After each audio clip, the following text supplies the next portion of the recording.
in a climate change world. The science will always continue to evolve, but we know enough now to act, and we are acting. We have to see this as an opportunity to learn from the mistakes that we have made. The way we've been doing things in the past is just no longer going to be possible in the future.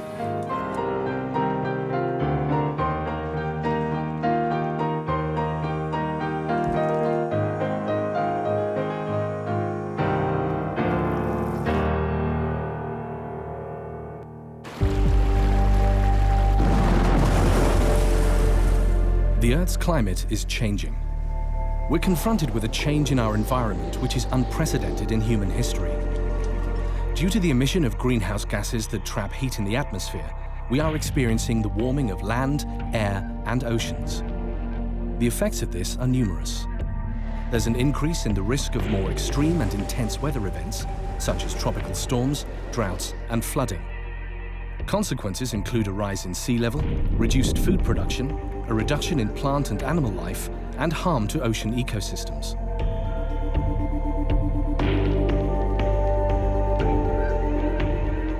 The two main pillars of the Global Climate Change Convention are adaptation and mitigation. And it is the responsibility of this generation, all of us who are alive right now, to mitigate enough, that means to bring greenhouse gas emissions down enough to allow that adaptation, in particular in the most vulnerable communities, is actually possible and effective. Adaptation is the invitation that we're being given to change behaviors and consumption and production patterns that we have had for 100 and 150 years that are simply no longer sustainable. There is a need to mobilize the capacity, the knowledge, the tools, the political and financial support, and the scientific expertise to increase resilience to climate change through adaptation.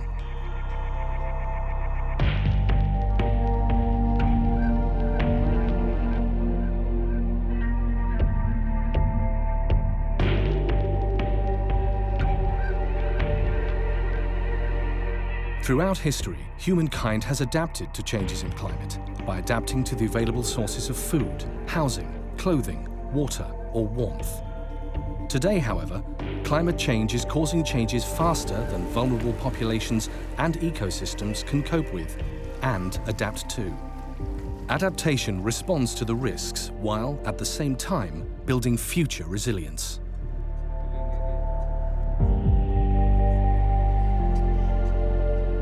In 2010, 194 nations under the United Nations Framework Convention on Climate Change set up the Adaptation Committee.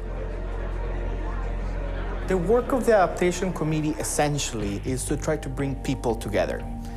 Try to bring governments, representatives from UN agencies, regional centers, and other organizations towards working for a common vision of adaptation.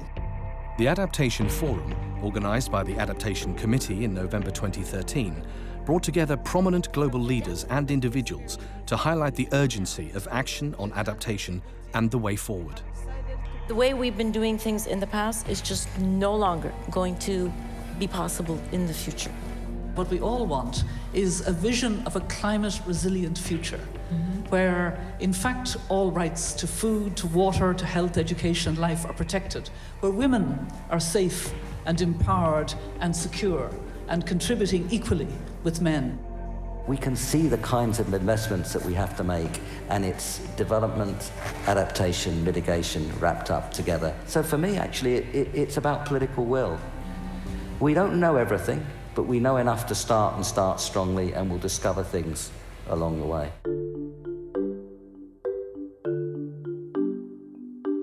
Resilience means giving the capacity, enabling society, ecosystems to be able to bounce back, to recover from change. An essential component of that is learning. And that learning can only happen from that exchange of information of success and failure. A touching explanation of what resilience is a woman who has realized that her chicken farm has been increasingly flooded over the years, and that is where she was getting her income for her and for her family. The brilliance of this woman to realize that her chicken farm was getting flooded so often that she should no longer have a chicken farm, she should have a duck farm. That is resilience. That is understanding that from now on, you're living in a changed environment. Resources for adaptation include as much knowledge and information as possible to support adaptation planning and action. Scientists can provide information on past and present conditions and future risks. Communities can be more prepared for climate change if they are not poor. People who have secure livelihoods, access to education and information on climate change impacts, healthcare facilities, fresh water, sanitation and social support will fare better in the face of climate change. Helping people to prepare for and respond to extreme events is also important, including putting in place early warning systems, understanding vulnerabilities of all members of society, and making sure adequate places to take shelter from storms are available. Access to technology and services and quality infrastructure also contribute to climate-resilient societies. Ensuring ecosystems are healthy and diverse, for instance wetlands, coastal areas and forests, is an important aspect of ensuring resilience.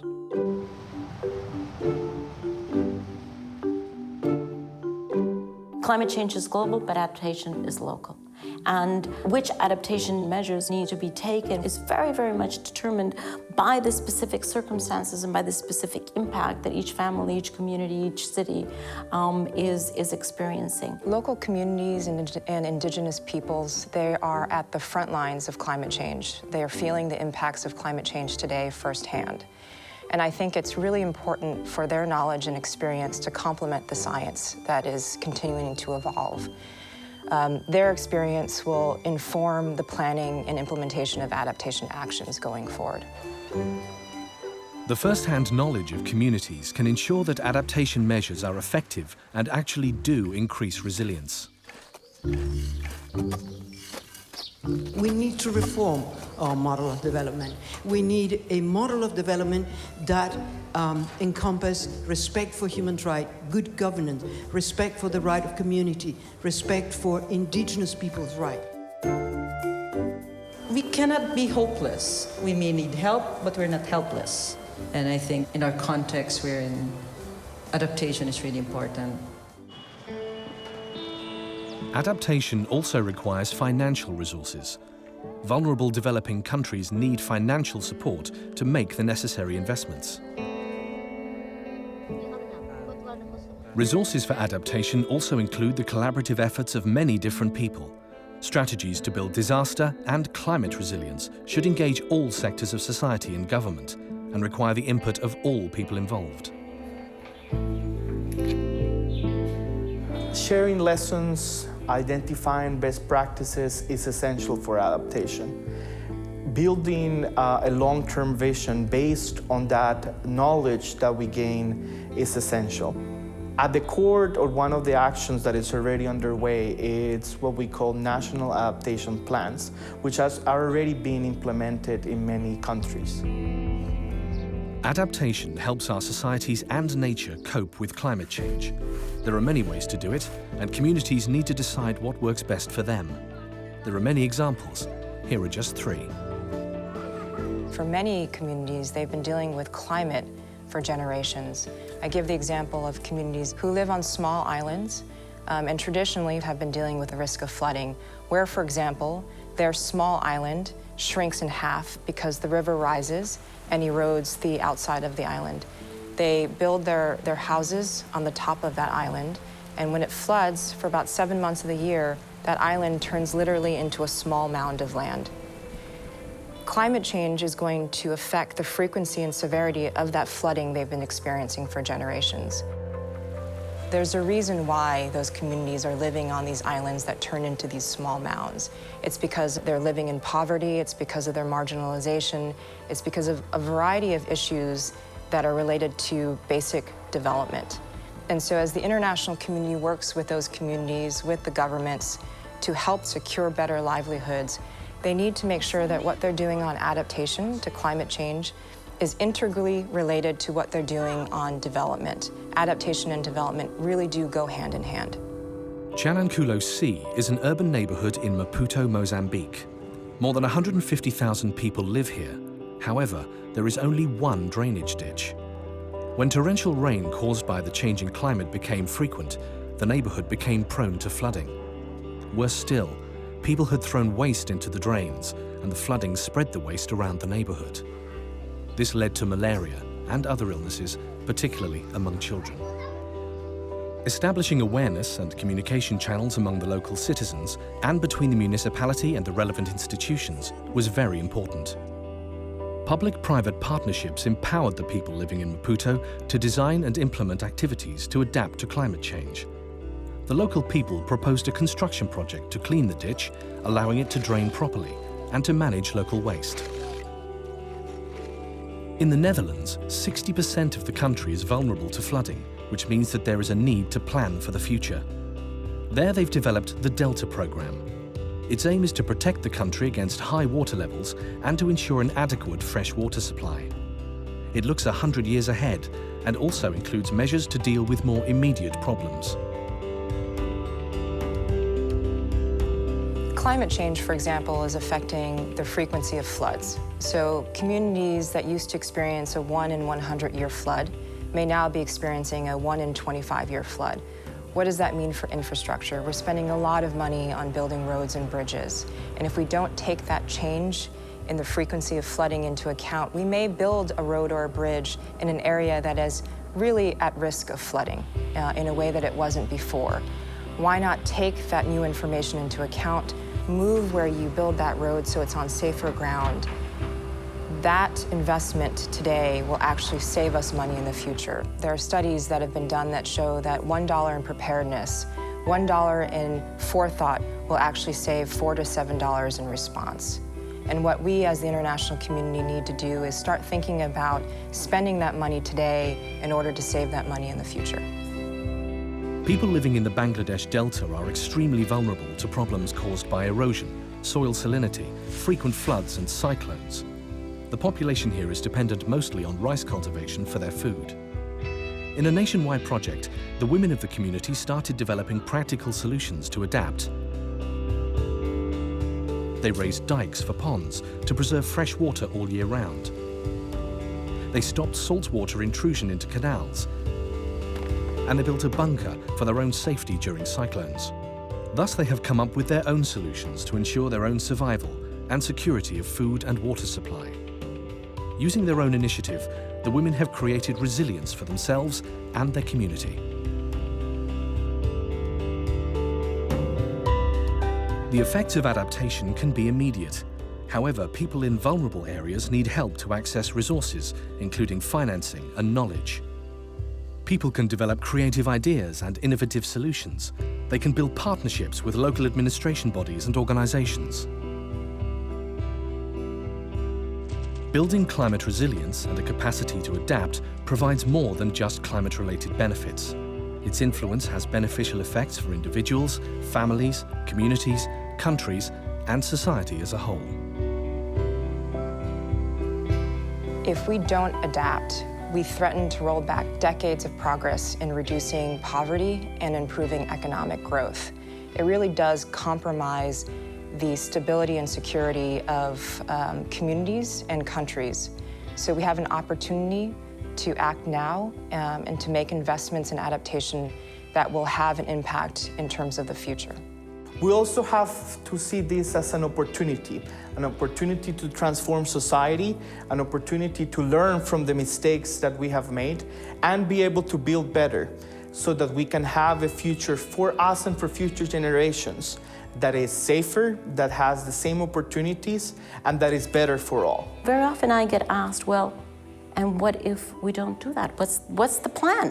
What are we going to do if we're not able to address climate change? And the simple answer to that is, we don't have plan B because we don't have planet B. We have one planet. And so plan A is we are going to address climate change. That doesn't mean that it's easy, because if it were easy, we would have done it. But none of us can hide behind the responsibility and the commitment that we all have to do this, and to do it in a timely fashion.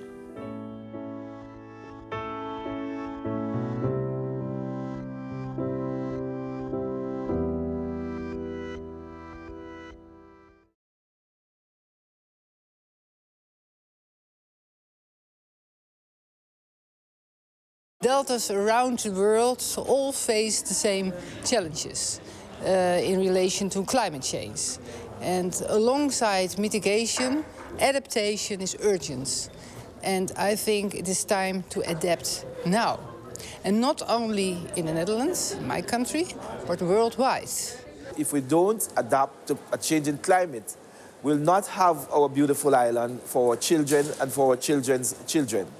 So it is very important that we make all efforts to ensure that this future is secured. For the survival of islands like mine, we have to act, and act urgently. Any impact on climate change will affect our economy and our people.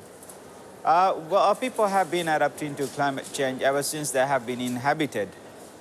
They are finding their own ways. But I think there would need urgent actions by the international community, because the pace of the changing of climate change is something that the people alone cannot cope up with. We need to make lot investment in adaptation. We look at adaptation cost not only as cost but as an investment.